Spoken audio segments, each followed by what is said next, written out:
It's time for the Sports Desk with Mike, Mark, and Kyle. Stay tuned as we discuss what's happening in the world of local and national sports in Southeast Missouri and beyond. And welcome back to the Sports Desk with Mike, Mark, and Kyle. I'm Mike Bueller. I'm Mark Sanders. And welcome back. It is Kyle Roberts. And we have got another full show today. We're going to be talking a lot of high school basketball. We're going to be talking some college basketball, and that's not just the Raiders and Lady Raiders, which we've got a lot to say about in the early going. But Kyle is going to put on his college basketball expert hat and talk about Division I college basketball. We're going to talk some NFL, and last but certainly not least, we are hoping to be joined by a special guest in a little bit. But right now, we are going to dive in and talk high school basketball, and wow, there's been a lot going on. I'm going to lead off with what was one of the biggest matchups of the year in high school basketball on Tuesday night. The Puxico Indians heading to Marble Hill to take on the Woodland Cardinals. The winner of that game, it was the outright Stoddard County Conference champion and would have some nice momentum going into the district tournament. And Puxico ended up winning that game. Woodland was up 4 at half, and Puxico came out in the third quarter, I believe, scored 29 points, which they had only scored 28 in the first half. They were down 32-28 at half, but going to the fourth quarter, they were up 57-40. Landon Burchard came alive and started doing Landon Burchard things. Jed Hancock was bombing away like he's been doing of late, and Puxico got a big win. They are going into the district tournament with a 25-1 record. They are the conference champions. They are the OFC tournament champions, which I'm going to talk about in a sec as well.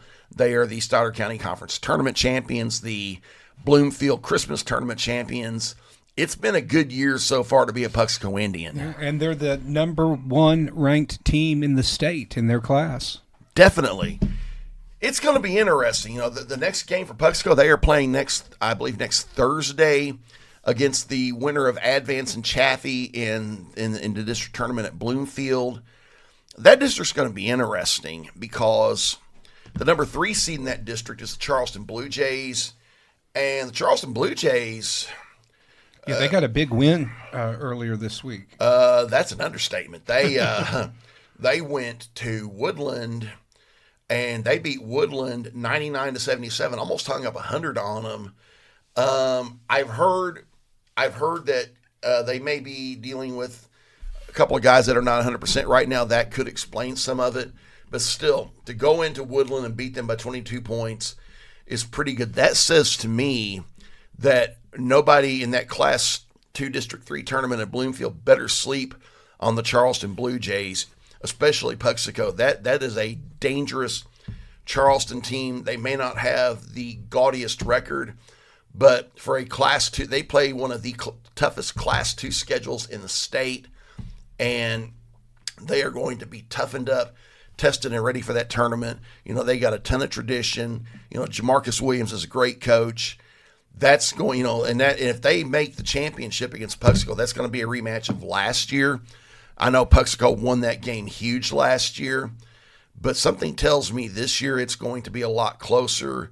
And again, nobody better sleep on the Charleston Blue Jays. Yeah, Charleston has a great basketball tradition. Those of us who grew up here in Poplar Bluff, we used to take our beating on an annual basis from the Blue Jays. We just knew that they were always going to have a tough team. They're not the only team, though, in Class 2 District 3 to overlook. There are a lot of winning records here. Advance is 14-11. We know what the Burning Mules can do. They have a great lineup, great coach, well-disciplined. They can shoot and play defense. They're currently sitting at 17-8. Charleston, as you already mentioned, 13-9. Chaffee, a team I have not seen much of this season, is sitting at 18-6. And they're only the 4 seed. Yeah, and there's only 2 teams in this district with a losing record. Bloomfield sitting at 6-16, and Oran about the same at 6-17. So other than those 2 teams, it's going to be a really competitive district tournament. Can't wait for it. Oh, I think so too. That it may be, if it's not the toughest Class 2 district tournament in the state, it has got to be right there.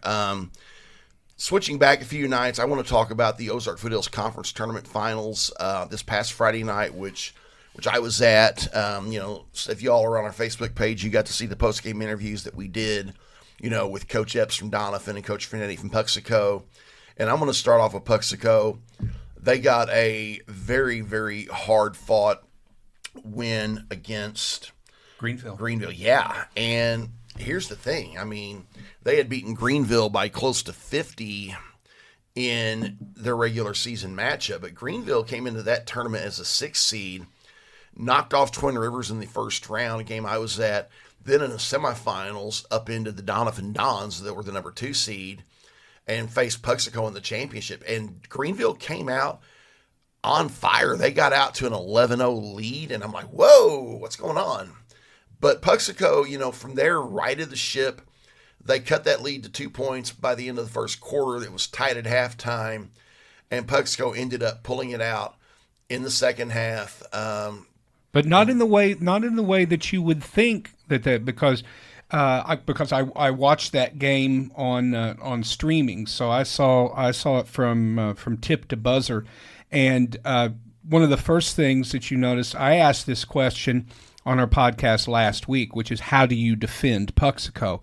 And Greenville figured that out. You slow the game down. I mean, they slowed it down so much. I mean, wouldn't allow Puxico to get into their fast break, wouldn't allow them for rebounds and second shots. And so I think that was the first part.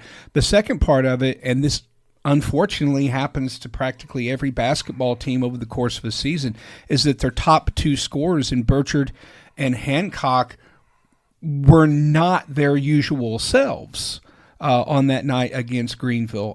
Usually you can count on both of those players to hit multiple three-pointers. They were not accurate from three-point. Landon is really good at going under the basket. His signature move is that reverse layup, and it just wasn't falling. I mean, the shots were not falling. They had to struggle for points, and you saw some of the other players. Sophomore Drake Armstrong, who's a big in the lane, but who can also hit the three, had some big shots for them. Will Bogus played huge on the inside. He eventually fouled out before the end of that game, but he was just one of the keys on defense. And so I think that experience is going to be good for Puxico, because once they get into the postseason, I guarantee other coaches are going to be watching film of that game and thinking about how can we slow these guys down. And so having that experience of, what do we do when a team slows us down like this? How can we play a style that's different than what we want to play and still win the game? Agreed. And, that's something that's an experience they're going to need, because like I said, that Charleston team is going to be tough, for them just to get out of districts. And once they get out of districts, it's not going to be easy. I'd have to double check who they'd be playing in sectionals. It might be St. Vincent. I think they're going to have a solid sectional opponent, but their quarterfinal opponent, if they make it to the quarterfinals, those class 2 districts 1 and 2 are loaded and tough. You've got Hayti in District 1. That's a very tough team. In District 2, you've got Van Buren and South Iron. Whoever makes that. Van Buren's a dark horse. I mean, look for them to make some noise. Yeah, exactly. And if you have a Van Buren Puxico quarterfinal, that's going to be a rematch of the Bloomfield Christmas Tournament Finals. Whoever gets to the Final Four out of Southeast Missouri will have earned it. And if they're not the favorite to win the state championship, they will be definitely right up there. Yeah, I mean, it's really exciting. We've got a lot of really high-quality teams just right here in Southeast Missouri.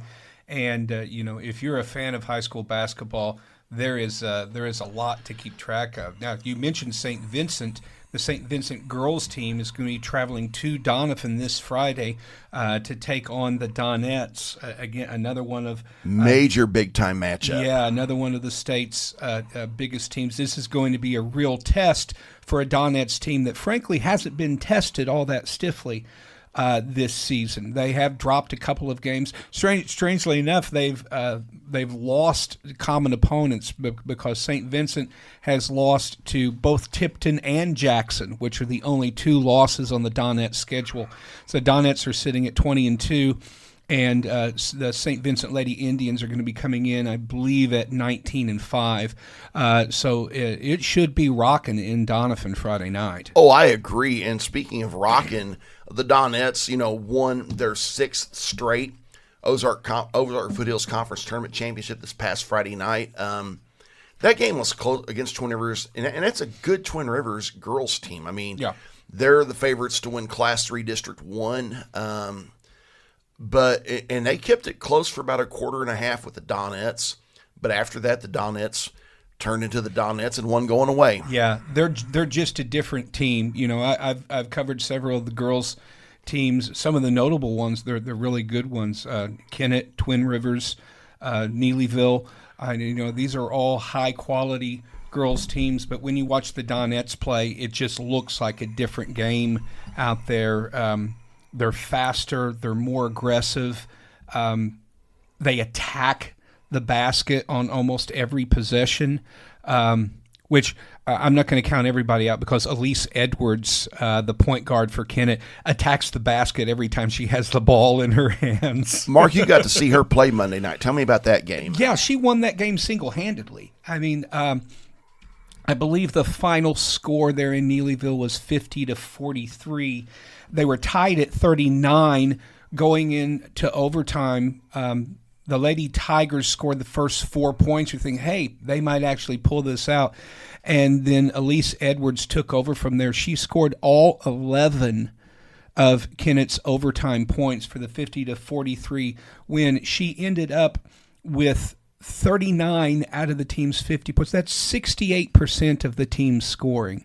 Now, this is going to be a problem for them in postseason. Your scoring has to be more balanced. And then, in postseason, everybody's going to know. It's like, okay, we have to key on number one.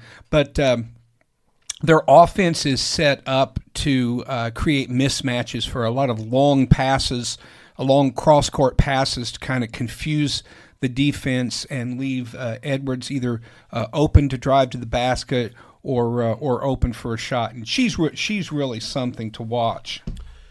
I told some friends of mine recently. I said, I think the Kennett Lady Indians could make some noise in the postseason. The only problem they've got is they're in the same district as the Doniphan Donettes. That's going to hurt because they played Doniphan tough earlier this year, but I think they would have a very, very hard time getting past the Donettes. Yeah, I think it's going to be more difficult for one of the other girls' teams to beat the Donettes. That's going to be more difficult than it is for a team to beat the Puxico boys. I think so too. Switching gears a little bit, but staying, speaking of Stoddard County, I want to give a shout out to the Dexter Bearcats. Dexter Bearcats have won 4 in a row. They beat Poplar Bluff last night, 60-54 at the Bearcat Event Center. They are 16-9 with one regular season game left. They start district play the week after next, starting the first week of March. That's going to be interesting because they're going to probably be the 1 or 2 seed, and it'll be between them and Notre Dame. And that district is at Dexter. If Dexter can win that district, it's going to be interesting to see what they do in the postseason. They have played a very tough Sikeston team, pretty salty. In both matchups, Dexter had leads late in the game, but just could not hold on against a significantly larger Sikeston team. And they've done some things. They almost beat Woodland earlier this year. So it's going to be interesting to see what the Bearcats do. Yeah, Dexter has a really good team. They're not as flashy as some of these other teams. As you said, that 16-9 is a good record. It's not one of the top records, but when you look at the teams that they've lost to, they've been close losses. 3-point loss to Puxico in the Stoddard County tournament. 6-point loss to Woodland. They hung with Sikeston, and let's talk a little bit about Sikeston sitting at 23-2. I mean, wow. I would have to think that Sikeston is one of the favorites to go to the Final Four in Class 5. But yeah, it just reinforces what I said a few minutes ago. High school basketball on the boys and girls sides they're both just outstanding in Southeast Missouri this year. It's a great time to watch some really good basketball. A couple of really notable high school basketball games coming up Friday night. I'm going to start with the Sykeston game at Jackson that will decide the SEMO Conference Woo, title. oh, my goodness. Yeah. Sykeston won that game. They played each other for the let me see here. When did they play? They played in the semifinals of the SEMO Conference tournament at Sykeston back in December. This game is at Jackson. This is going to be interesting. Arguably the two best teams in Southeast Missouri. No disrespect to other schools. I don't think there's an argument to be made. They're clearly the two best schools in Southeast Missouri. And that's going to be a huge matchup. Some super talented players. Sykeston's got Markel Murray, Kobe Thomas. They got some others. Sykeston. Jackson has, I cannot think of his first name. I think it's John Ernst.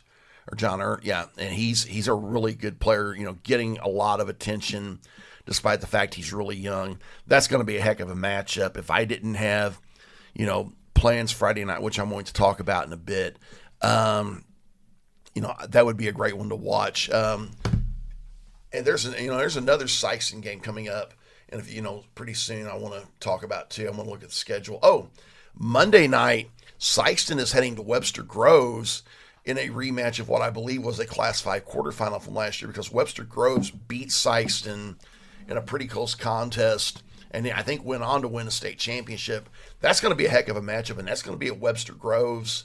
That's going to be a dandy. Yeah.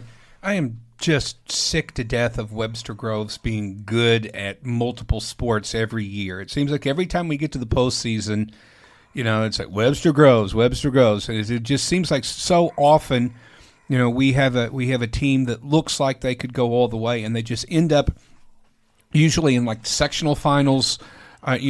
It's the game to get to the Final Four, and they run into one of these teams from St. Louis that always seems to take them down. So I'm going to be pulling for the Bulldogs to go up there and take Webster Groves out. It's going to be interesting. I'm going to switch gears a little bit and talk some Raider basketball and Lady Raiders.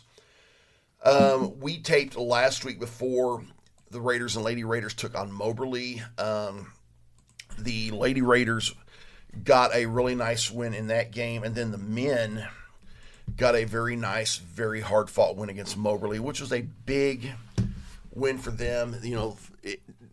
First of all, this is the first time in a while that we have actually won the season series against Moberly.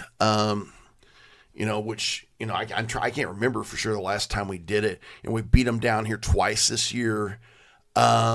That has also given us a leg up in the Region 16 race and the Missouri Community College Athletic Conference race, especially because on last Wednesday night, Mineral Area went to State Fair and got beat by the host Roadrunners, which, really gave the Raiders a nice assist. And it turns out they needed it, because Saturday they went to State Fair, and State Fair did the same thing to them. A game that was very hard fought. It was tied in the closing seconds, but if I remember right, a State Fair kid stole the inbound pass and got the winning basket. Very tough loss. The good news for the Raiders is that because they beat Moberly and that State Fair beat Mack last Wednesday, this Saturday's game against Mineral Area at the Libel Family Sports Complex, if the Raiders win that game, they are the conference champion and will have secured the number 1 seed in the Region 16 tournament.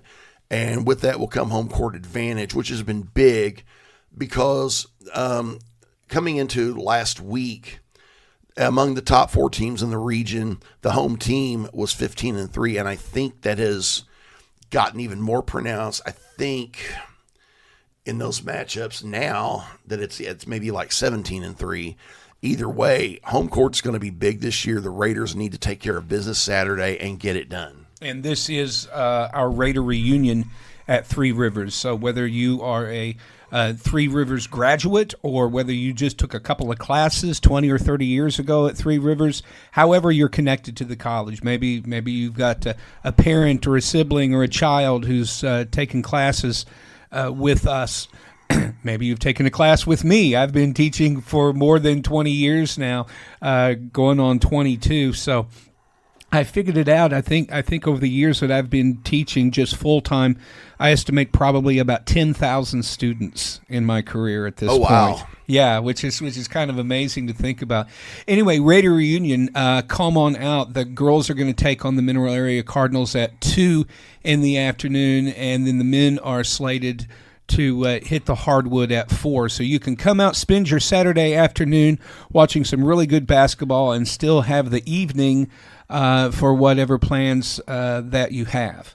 There you go. And that's going to be a fun day Saturday. They are going to be recognizing Stacy Berkey, who was our guest last week as the Raider of the Year for his contributions, to Three Rivers Athletics and Three Rivers in general.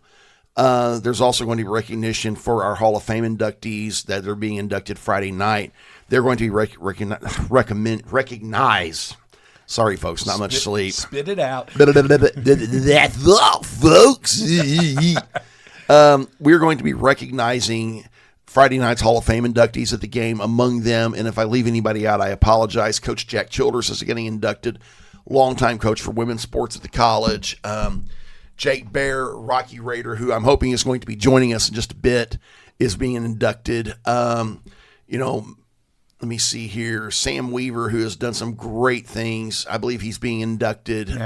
Former national champion. That's right. That's 3. Stephanie, and I forget her married name, but she was Stephanie Doris, played here in the mid-1990s, helped the Lady Raiders make their first trip to the national tournament in women's basketball. She's getting inducted. And last but not least, Three Rivers baseball standout Alan Mahaffey, who had a really nice career here and then had a long minor league career, I think made it as far as AAA. They're all getting inducted. They're going to be recognized at the game. There's going to be a lot of old friends at the game. I want to talk a little bit about the Lady Raiders. They played State Fair Saturday in a game that ended up deciding the top seed in the conference tournament. Lady Raiders fought hard, ended up losing 56-48. They're shorthanded right now. They played without leading scorer Amelia Carsonetti. With that win, State Fair secures the conference title and the top seed in the Region 16 tournament. They are going to host. They've got home court throughout. So the Lady Raiders are going to have to go on the road in the postseason if they want to win another region title. Is it impossible for them to do? No, it's not. But they are going to have to get healthy. I think they're going to have a fighting chance to get back to the national tournament. Yeah, absolutely. And that's really been the problem here late in the season. It's just an unfortunate slate of injuries that have that are threatening to derail yet another trip to the national tournament. So yeah, they are going to have, and I think that is their only path to the national tournament, because they're not a top 10 ranked team, so the likelihood of them getting an at-large bid if they don't win the Region 16 title is very low. So I think if they can get everybody healthy and play up to the potential that they showed at the beginning of the season, I think that they can actually accomplish this. And it would also, since State Fair is the top seed and is going to be hosting probably the championship game, it would be some a nice little payback, since State Fair unranked came in and beat the Lady Raiders in Poplar Bluff last season. So that would be a nice little bit of revenge for the Lady Raiders if they could pull that off. Agreed. And a couple of thoughts on that. The Lady Raiders are still number 19 in the poll. Could they get in as an at-large? Possibly. I would not want to count on it at all. But here's the thing. If you look at the last 2 times Lady Raiders have gotten in as an at-large, it hasn't went that great for us. It's because you're at-large bids, you're a low seed, and so you're going to be playing one of the top five or six seeded teams in the first round. So yeah, it's a really tough path. Because we got in as an at-large 3 years ago as the 3rd seed from the bottom. It went one and done. But last year, we got in as an at-large when we were ranked very high and actually got a first-round bye as a 6th seed as an at-large bid and made the quarterfinals. But, and I think one of the great what-ifs of Three Rivers Athletics, what if we beat State Fair last year? What if we don't need the at-large bid Here's what I think happens. I think we get in possibly as high as the number 2 seed. That would have very likely put us on the other side of the bracket from eventual national champion Northwest Florida State, who knocked us out in the quarterfinals. And that was a game that we led, deep into the second half, and only ended up losing by 5. So if we're in a 2 as the 2 seed and have a different path, maybe we make a little deeper run. I mean, and if not win the thing, maybe come a lot closer than we did. And that's one reason I've told some friends of mine that we do a lot of group texting about Raiders and Lady Raiders. I said, we don't want to get in as a large bid. We want to get in. We want to win the region tournament, get in as an automatic, and have a little more momentum going in. Yeah, absolutely. And they know the task that is ahead of them. They've already, they've beaten State Fair once this season, playing at home. They lost earlier on the road, so right now they're sitting at 1-2 against the Road Runners. So I think this would be a good opportunity in the postseason to even that up. But they've got to get to the finals first, so they're going to have to win 1 or 2 games in the region playoffs. Probably going to have to win one. I would say I think the Lady Raiders have clinched a first-round bye. They will almost certainly be playing Crowder in the region semifinals. And that'll be a home game, right? Actually, I've heard that the semifinals are going to be hosted at State Fair. Don't hold me to that. But, either that matchup would be pretty well decided, locked in. That would be neutral court. So, I mean, yeah, if they're playing Crowder at State Fair, I mean, it's not going to make any difference. That's a neutral court thing. So, biggest thing the Lady Raiders need is we need to get healthy. Yeah. A bit of trivia before we go to a break. Before Mark was a full-time professor at the college, he was an adjunct professor. I'm going to brag a little bit. I took the very first class Mark ever taught at Three Rivers in the spring semester of 1998. It was English literature since 1798, and that's how I met this guy. And that was a fun class. I mean, and I'm going to brag on Mark as a professor. You got to be pretty dadburn good at what you do to not only to make Coleridge and Wordsworth interesting, but when I took that class, Mark's tests were all major essay, and somebody that before I became a journalist I hated to write, and I ended up actually enjoying it. Yeah, well, I mean, I don't think it takes that much effort to make Wordsworth and Coleridge interesting, but I'm a weirdo. That was stuff that I focused on in college. But no, that was a really good class. I don't remember all the details. I certainly remember the stuff that I used to put out. But I haven't. It's probably been at least 15 years since I've taught an English literature class like that. I've been focusing for I think at least 10 or 12 years on teaching philosophy, which is something that I really love. But I love being part of Three Rivers. I love being part of the Southeast Missouri community. I always enjoy it when I get to see former students, and so many of my classes are online now. I'll meet people from all over, and they're like, "Do you teach at Three Rivers?" I'm like, "Yes." It's like, "I had you for a philosophy class," and they're online students, so it's the first time that I've ever met them. But it's just a great experience, and it's part of what's good about living here in our area. Indeed, and on that note, we are going to take a break, and when we come back, we are hoping to be joined by former Rocky Raider Jake Baehr, a good friend of ours, here on the Sports Desk with Mike, Mark, and Kyle. This is Three Rivers College women's basketball coach Alex Wiggs, and you are listening to the Sports Desk with Mike, Mark, and Kyle. And welcome back to the Sports Desk with Mike, Mark, and Kyle. I'm Mike Bueller, and joining me now is soon-to-be Three Rivers College Athletic Hall of Fame inductee Jake Baehr. Jake, welcome to the show. Hey, thanks, Mike. Thanks for having me, brother. Jake, it's good to have you. We've been friends for about 20 years, guys. Actually, a little more than 20 years. I think we go back to about 2005. Jake, first of all, I know you're excited to be going into the Athletic Hall of Fame here at TRC. Tell me about that.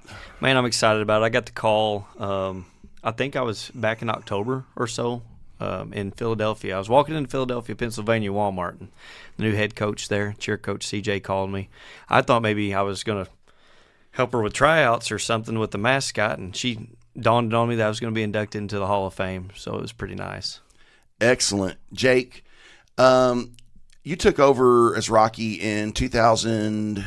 It was in late 2003, early 2004.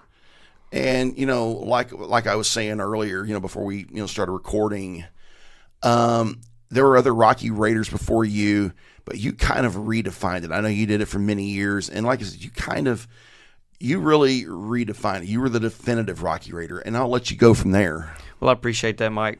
So when I come in, I was actually redshirted. The first little bit, Miss Sherry Ramsey said she already had a mascot, so it was I was kind of put on the back burner, which I completely understood. But at the same time, I become like a base for the cheer program, and I actually held stunts and things like that during practice to get to know the cheer team longer. It probably took about 4 to 6 months to actually get the opportunity to come in, but once I did, we just never looked back. Good deal. How many years did you do it? So I went from 03 to 2013, actually. Oh, wow. And did a couple stints in between. I was actually apt by the Universal Cheerleading Association, where I actually drove all over the United States and taught mascot camps at like Texas A&M, Texas State. Oh, wow. Been to Santa Barbara a couple of times. So that was kind of a neat opportunity. If it wasn't for Rocky or wasn't for Miss Sherry Ramsey and them, I wouldn't have had that opportunity. So they kind of set the tone, Coach Bess and the winning attitude of Three Rivers. When they set that tone, it wasn't really hard to fall into, but it was really hard to keep that tone or that vibe going. So the opportunities kept coming. I remember back when I had graduated in 05, 06, I was going into my bachelor's program, and so they were able to scholarship me. I finally got a scholarship, and I was actually scholarshiped through my bachelor's program at Hannibal LaGrange. Nice. So I was able to stay on a little longer. And then I left to do, the Springfield Cardinals. I don't know if you knew that or remember that, but I got to do Louis the Redbird under the Cardinals organization for a couple years. Nice. And I remember Dr. Payne and Dr. Stevenson had called me back and was like, hey, what can we do to get you to come back? I was gone maybe 2 months. And I was like, what's going on? He said, well, we need someone to fill the suit again. And I ended up staying until 2013.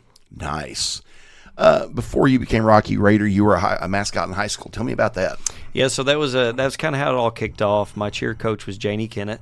There at New Madrid County Central, and New Madrid at the time had a very good winning run in football and basketball. If That's you remember, right.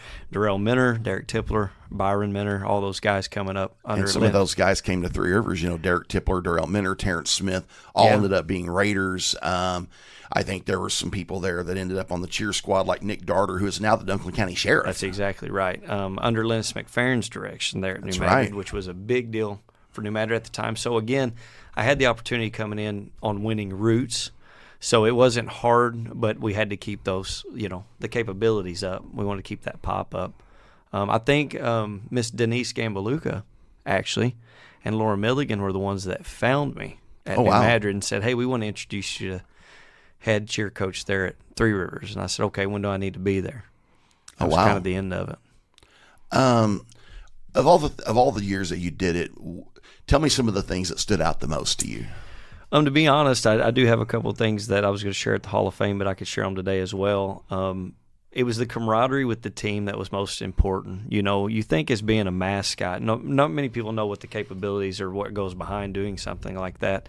But really, it's like a stepbrother type system. You know what I mean? Where it's like you have this one person that's all from the cheer team, but at the same time we're still apart. And I went through many cheer teams at Three Rivers between 03 and 2013. Many still great friends of mine. And the most thing that I remember more than anything was we were all together. It didn't matter what was going on each day. If we could all lean on one another, it was there. So the friendships were still there. I know if we saw each other today, it'd feel the same way as it did 10 years ago. The other thing that stood out was the winning legacies of the teams. I got to go to Hutch 3 or 4 times. I got to see a lot of Region 16 championships behind Coach Bess. I don't know if you remember, but Coach Jack Childress is also going to the Hall of Fame this weekend. That's right. And he had a winning softball program at the time that I think it ended up winning a region or two when I was there as well. So even basketball, the girls' basketball program was hot. Yeah, I know they went to Hutch. I know they went, well, not to Hutch. They went to Salina in 2004, had a lot of other good teams. I know that back, I think around 2012, the softball team won a conference title. That's right. A a lot of people came through there in the 10 years you were there. And I know, so I mean, you're a big part of the history at Three Rivers overall. What's it like to be that big of a part of the legacy of this college overall? Well, to be honest with you, getting a hall call or getting the opportunity to be enshrined, in the cheerleading program there meant a lot to me. And, to be honest with you, it doesn't mean I don't know if it means as much to me as it does to my family. My kids get to see it. My mom gets to see it. Nice. My grandmother, who had passed in 2020, was a huge part of getting me there. She's actually hand-stitched and sewn most of all of Rocky's apparel. Oh, wow. That we had worn throughout the years. So that was a pretty neat experience, Oh, wow. Tell me a little bit about what you've been doing the last few years. It sounds like you're in a really good place. Yeah, man. Things have been going great. I actually graduated at Three Rivers and, with my Class A degree in criminal justice and law enforcement there for a while. I did that for a solid 10 years. I actually started at Three Rivers as a school resource officer. That's right. And I left there and went to a school resource officer in New Madrid County Central, back to my hometown, which was a wonderful opportunity. Got to be at the elementary school there and also coach girls softball there for a long stint. That's right. Left in 2022, and I am now a sales rep for a company out of San Antonio called Backyard Butchers. Cool. Yeah, like I said, and folks, I'm just going to say this. Me and Jake have been friends for over 20 years, so I'm a little bit biased. But I can tell you right now, Jake Baehr is one of the good guys, folks. This is a guy that's easy to root for. I'm absolutely thrilled he's going into the Hall of Fame Friday night. A lot of the other ones, I haven't got to know everybody that's gone, but Coach Jack is somebody that's been a part of the legacy at Three Rivers for many years. I was a student at Three Rivers with Alan Mahaffey and the former Stephanie Doris. Sam Weaver's a TRC legend. This is going to be a really fun night, and I know you're excited for that. We are. I'm elated. We had a huge weekend planned. In fact, if it's okay, I'd like to spill the beans a little bit. Go for it. I do turn 41 on Saturday. That's which right. Is a phenomenal day. Happy early birthday, Jake. I appreciate that. And I'm returning as Rocky Raider in the first half of the men's game. Yes. So I will be on the floor again for what will probably be the final time at 41. Well, Tom Petty once said the good old days may not return. Well, Jake's going to prove him wrong Saturday. The good old days are returning.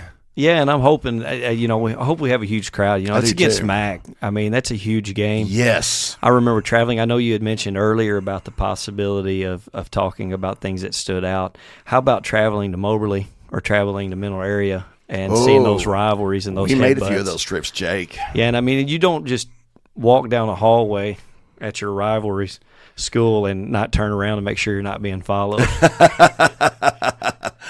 Oh my gosh. And this game Saturday is huge. The winner of this game, if the Raiders win, they are the top seed in the upcoming Region 16 tournament. If MAC wins, they will have very much the inside track for it. So this is a big game. The winner of the region tournament, of the region regular season standings, gets home court throughout the region tournament. That is huge, especially this year where home court has been very big.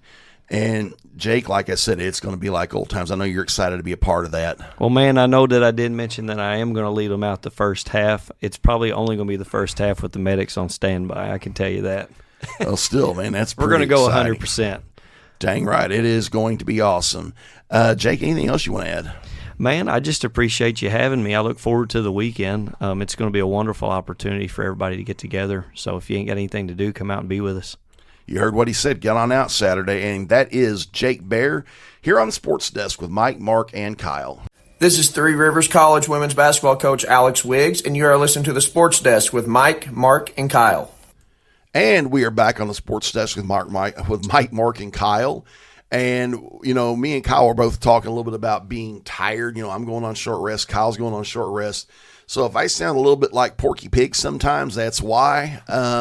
But we are going to do a deep dive into men's college basketball. Kyle, I know you have got a lot of things to say about that. So I've only got one word to say. Go. Let's get it now. Last night was upset city across Division I men's hoops, including our local, to a degree, St. Louis Billikens suffering their first Atlantic 10 loss 81-76 at Rhode Island. And Rhode Island this year, they're not exactly very strong. They're 15-11 with that win, but that ended an 18-game winning streak for the Billikens, putting them at 24-2. However, I think they're going to be just fine. They sit at 18 overall in the top 25. Also, you had a huge top 10 matchup. Top-ranked Michigan remains number one. They go on the road and win at Purdue 91-80, who came in ranked 7th in the AP poll. Now, the Boilermakers have been one of those teams for a while that has been a bridesmaid, never a bride. 2 years ago, they lost the national championship game, but they're definitely a force still in the Big Ten. But right now, and I don't think it's even close. Michigan is the best team in college basketball, and folks, we're getting closer to March Madness. We're not that far away. It is the best time of the year, especially if you ask my mother. Shout out to Queen Roberts. Which I don't know if you guys, I would love for you guys to meet her, because she has one rule: if you are not bleeding or dying, do not call her during March Madness at all.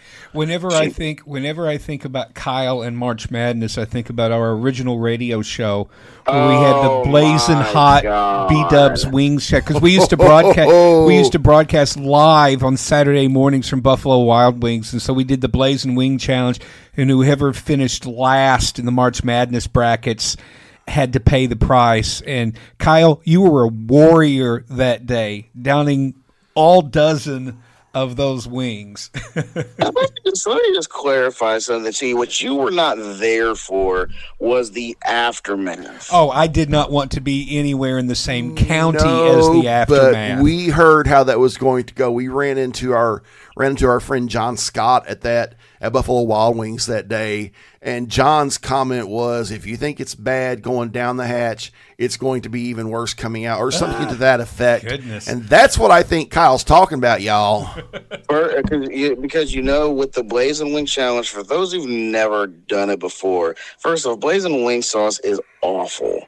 It is no flavor whatsoever. It's pure. It's like capsaicin on chicken, but you can't wipe your face. Right, yeah. And you have to let it settle everywhere. So it's not that bad. I'll just say this: the following Sunday, I had to sit in a separate room on an ice pack.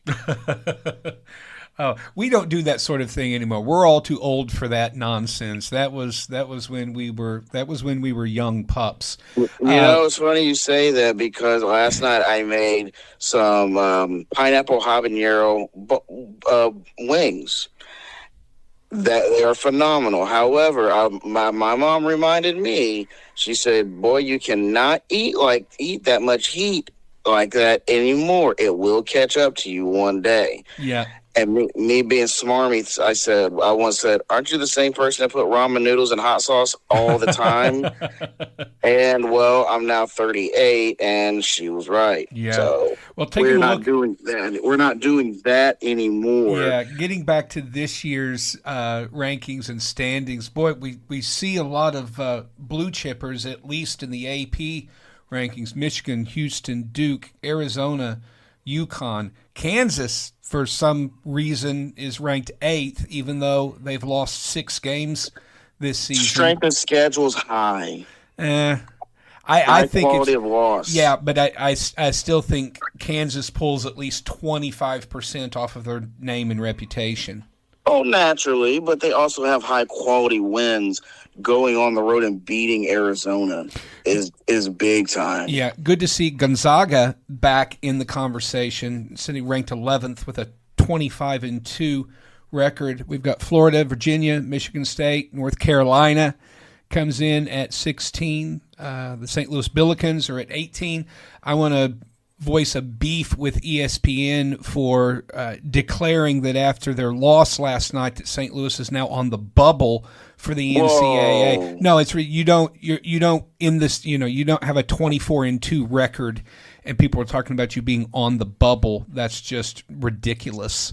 So that sounds like the mentality of voters looking for a reason to knock a mid-major down. Well, and I think the charge for whoever is writing headlines on the ESPN website is to generate click, and so a lot of their headlines are just total clickbait, because when you actually get into the story, they're listed as probably okay, probably in, still given an 87% chance of making it into the big dance. Unfortunately, for those of us here in Missouri who are Mizzou fans, after some promising games early on in the season, I'm not saying that the Mizzou men's team is bad, but they're just kind of a C+, B- team, and I don't see them making the tournament unless they can go on some sort of insane run and win the SEC tournament. I actually just said that to one of my customers at work, who's a big Mizzou guy, and I said, there still to this day is no shame in the NIT. But right now, barring a big run in the SEC tournament, this is about what Missouri is. I'd say they're probably about a 19 to 20 win team. That's a fringe bubble team, and unless they go, like I said, a big run in the SEC men's tournament, then they're probably about an NIT team. If not, they would be one of those teams that's in those play-in games, where the 11 seeds play each other for the right to get in. That's about what Missouri is at best this year. Yeah, and I accept that. Yeah, Joe Lenardi, who has a men's bracketology location on ESPN's website, has Missouri listed as the first team out, so they're just right outside the bubble. They can go a long ways into making their case, however, if they can beat Vanderbilt tonight, I believe. Is that this is Wednesday. They're playing tonight, right? Wednesday night, which will be tomorrow by the time the show drops. Yeah, I can't wrap my head around that. They're playing Wednesday night, okay? I mean, we love you all out there in podcast land if you're listening to us right after this drops on Thursday. But this whole time travel is way too Doctor Who for me. They're playing Wednesday night. But yeah, Vanderbilt is currently sitting at 21-4, and they're ranked 19th. I don't think that Vanderbilt is unbeatable. I think Mizzou could rise up, especially at home, and upset the Commodores, and that would make a case for them getting over the hump on that bubble. That's the thing, is that, and you look at just conference record, Missouri's just one game behind Vanderbilt. The Commodores are 8-4 in conference play. Missouri's issue is they're so inconsistent. Yep. The talent is there, but being able to consistently make big plays and finish off scoring opportunities in late game situations is what's done them in. And that's what separates, because for as stacked as the SEC was last year, for the most part, it's kind of mediocre. Yeah. And it's not a knock. What I'm saying is it's nothing like it was last year. You got 4 teams in the top 25, but you also, let me do some math here, 1, 2, 3, 4, 5, 6, 7, 8, 9 teams that are at least 7-5 in conference play. It's a log jam. Mm-hmm. So it truly feels like an any given night situation for Mizzou, but also at the same time, in order to securely lock in a tournament spot, they are in must-win mode for the rest of the season. I do want to give a little local love and shout-out to the SEMO men's Redhawks, who with their win last night are now tied for first in the Ohio Valley Conference, conference record-wise at 12-5. They are 17-11 overall, tied with UT Martin and 12-5 in conference play. There you go. As we know, the OVC is a one-bid league. It almost always has been a one-bid. It's always been a one-bid league. So if SEMO keeps their play up, that could put them possibly in a position to, maybe get into March. And I think that would be great if they did. I agree, especially since I am a Southeast Missouri Red Hawk alumnus. Oh, you are? Yeah. See? I understand. And your boy learns something new every day. Yeah. Taking a look at other local teams in the area, let's see, Missouri State. Are they not in the Missouri Valley Conference anymore? They're in Conference USA. Yeah. When did that happen? Oh, who can keep track of conference alignments? I think this year, because they made the jump. They made the jump to FBS. Remember? Well, so I guess it was all conferences. My apologies. I should have known better. I mean, come on, even I mess up. Yeah, Missouri State 13-12, and they're 500 so far in CUSA. Yeah, that conference belongs to Liberty. They are 14-0 and 22-3, and it looks like they're another mid-major knocking on the door, making some noise. But the one team that we did not mention in the top 25, kind of historically, and they did get upset last night by Iowa 57-52, is one of those programs that gives off the vibe of one of these things is not like the other, and that is the Nebraska Cornhuskers, ranked number 9. You don't think college basketball and Nebraska. Kyle, and I know how much that those words have got to taste bitter in your mouth because we all know on the show how much you despise Nebraska. It's for football. Yeah, here's my logic. You have to matter for me to not like you. I despise Nebraska. I just do. We know, and listen, I know we're not going to bring up Eric Crouch or Scott Frost or any of that crap. This is a good day. This is a good time. We're not doing this. I have to serve a lot of Jayhawks fans. Okay, you think that's bad enough?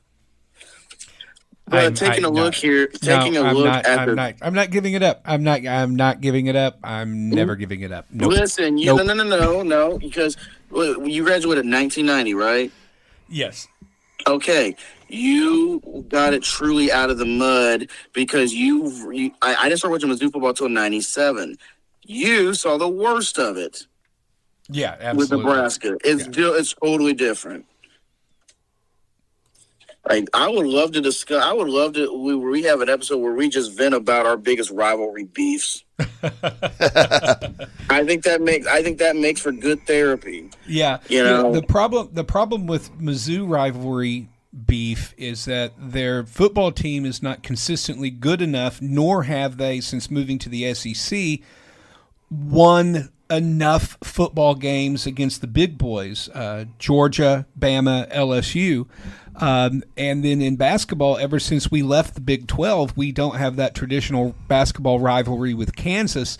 And frankly, not being in the same conference, even when we do play them, like this year, lost by 20 points, it's just not the same as and that's why I'm glad that we've got Arkansas and Oklahoma back in the SEC because, of course, Arkansas is just a geographical rivalry, but the Big 8, Big 12 rivalry with Oklahoma, and again, that was a big brother, little brother, in which we just got our hats handed to us, especially in football, but just as often than not, that would happen in basketball as well. So, I will say this about the rivalries. Well, see, when we moved to the SEC, you know what it felt like? It felt like the new kid that moved into the neighborhood, and all the established, kids and their families in the neighborhood and now have to play with the awkward kid. And I'm like, hey, it's the new kid. You have to play with him now. Yeah, that's what Arkansas felt like. And in fairness, Arkansas is not an original founding member of the SEC. No, they came from the Southwest. They were treated, the Southwest Conference, right? But Arkansas was treated the same way. Yeah, like they got looked down on. I mean, imagine you're a new school and your first football game you lose to the Citadel in the SEC. Now, correct me if I'm wrong, but isn't John Calipari coaching the basketball team in Arkansas now? Yes, he is, and he's done a heck of a job. The Razorbacks are ranked 20th right now, at 19-6. I mean, that's no surprise. I mean, if you ask me right now, it's like, hey, if you could have any coach, coaching in men's basketball right now to come and coach at Mizzou, Calipari is one of my top 3 names, if not the top. How naturally, and he brings a whole lot of cachet. We know he's a phenomenal recruiter. I just want to see what he does in March with the Razorbacks, because for all the talent Arkansas produces at the college level, they underachieve when it comes to March. And I just want to go over the current top 25 as it stands right now, because obviously it changes every Monday because it's more chaotic in college hoops. You guys know that the only remaining undefeated team in America is in the MAC. That's Miami of Ohio. Yeah, shout out to Ben Roethlisberger, the Miami Redhawks, 25-0, and they just escaped I believe the other night against UMass. So their their final 3 games, they only have 1 game remaining against a winning team with a winning record. That's Bowling Green. That is this Friday night, and then next Tuesday we'll finish at 10-17 Eastern Michigan and 9-17 Western Michigan. This team is finishing undefeated. Yeah, and they're still not going to be better than probably a 9th or a 10th seed. I don't necessarily subscribe to that, because I've seen situations where schools from, from mid-major conferences, depending on their run, have gotten 5 seeds. It's very possible. I remember in the mid-2000s where SIU got a 5 seed. Yeah, I mean, it's quite possible. It's like, it would be interesting. They're never going to show it, but I would love to be a fly on the wall when the committee is deciding the seedings and who's making the arguments and who you want to talk about a documentary that would get amazing ratings. That would definitely be it. Oh yeah, Matt. Yeah, being inside the war room for Selection Sunday. Oh man. Yeah, that would be amazing. Of course, you'd have to block out all of the faces and and disguise all of the voices to avoid all of the hate mail that would follow from practically everyone whose team didn't get a number 1 ranking. Why not? No, why not? Because we see the faces of the people who vote on the college football playoff. Well, because we live in crazy times right now, where people think that having an internet connection gives them the right to shout into the void whenever they feel like you're it. Right. Yeah, that is. Well, anything else for us on the college side? Not, as of right now, I'm going to say no. I mean, the other thing I'm really keeping my ear to is with the transfer portal and college football and all the movements being made right now. And looking at a team like Missouri, they've had a solid recruiting class. I'm very happy with. I just wish that the number 1 player in the state would have stayed home, but we ain't got bread like that. No. Jackson Cantwell out of Nixa is a Miami Hurricane, and he's basically Jonathan Ogden, and I saw him play in person. When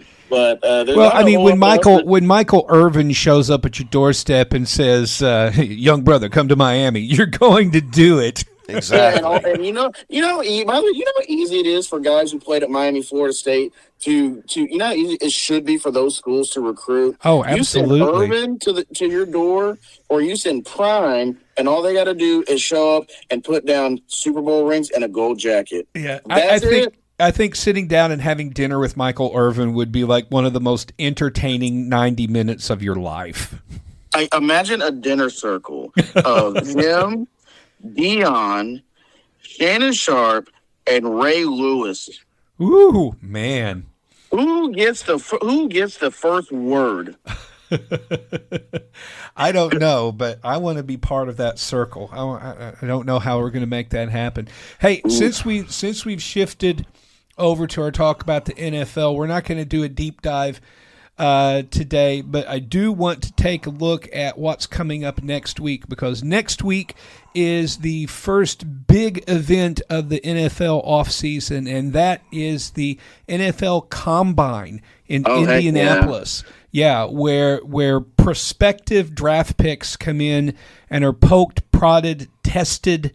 This is where you hear 40-yard dash times and 3-cone drills and vertical jump and linemen on both sides of the ball whose arms are too short to play a particular position. I mean, it's going to be lots of fun. So I want to do a little teaser for next week. I'm going to challenge my colleagues to come in with their top draft needs for their team. And 2 or 3 names that might fill that. And I'll just give you a preview with one for me. And I've been doing all of the mock draft sites here for actually a couple of months, pretty much since the Vikings were 4-8 in the regular season. It's like, well, time to start mocking. These are really good places to learn a lot more about who is available at the various positions. And so my number one need for the Vikings, and who I would take with my number one pick if they would go ahead and hire me now as their general manager instead of waiting for after the draft, would be Clemson cornerback Avion Terrell. Most of the mocks that I've done have him available. They have him ranked anywhere from 16 to 21 on their big board, depending on which one of those that you use. But he can play the boundary. He's got great speed. He's got a great instinct for the ball. He's not a huge cornerback, but he has all of the skills that you need to start in the NFL, and he is the younger brother of A.J. Terrell, who I believe plays in the secondary for the Falcons. He's a very good cornerback, yeah. God knows y'all need playmakers in the secondary. Jeez. Yeah. Mike, as to give a teaser for next week, what would you say? And God, we know y'all need to have a lot of needs. Your most pressing need. Well, it's defensive secondary. In most of my mocks, I go cornerback, safety, linebacker, defensive tackle. Those are consistently the four that I hit. They're usually in that order, but again, the way the big board and the way the simulators take, sometimes I will take a defensive tackle like Peter Woods, also out of Clemson. I'll take him with my number one pick. Sometimes Sonny Styles, the linebacker out of Ohio State, is the best pick available. So it just varies like that. The mock that I just did, just the first round mock, I'm looking at the Rams sitting at number 13, taking Francis. Is it Moaga? Say it again. Moaga. Sorry, Francis Moaga, the big offensive tackle out of the school we've already mentioned, the U, Miami of Florida.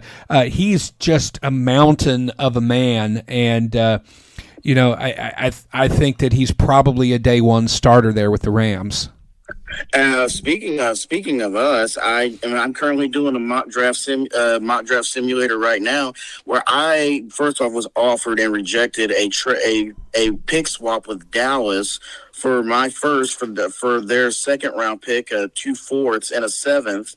I'm good. So I took Sonny Styles because I genuinely feel one of our biggest weaknesses is in the front seven, not on the defensive line, but at linebacker. Yeah. And we need an impact. We need an impact thumper at linebackers. And I'm a big fan of Sonny Styles. He played with Arvell Reese at Ohio State. It's funny you should mind that whatsoever. Yeah, funny you should mention Arvell Reese because again, in the first round mock that I'm looking at, that's who went to the Titans at number 4, Ohio State linebacker Arvell Reese, who is ranked as the number 1 player in a lot of big boards that I've seen. Jeez, and you know what? I'd love for him to fall to me. I won't get that twisted. I just finished doing my first round mock draft, and I took at the 19th overall prospect tight end Kenyon Sadiq out of Oregon. Yeah.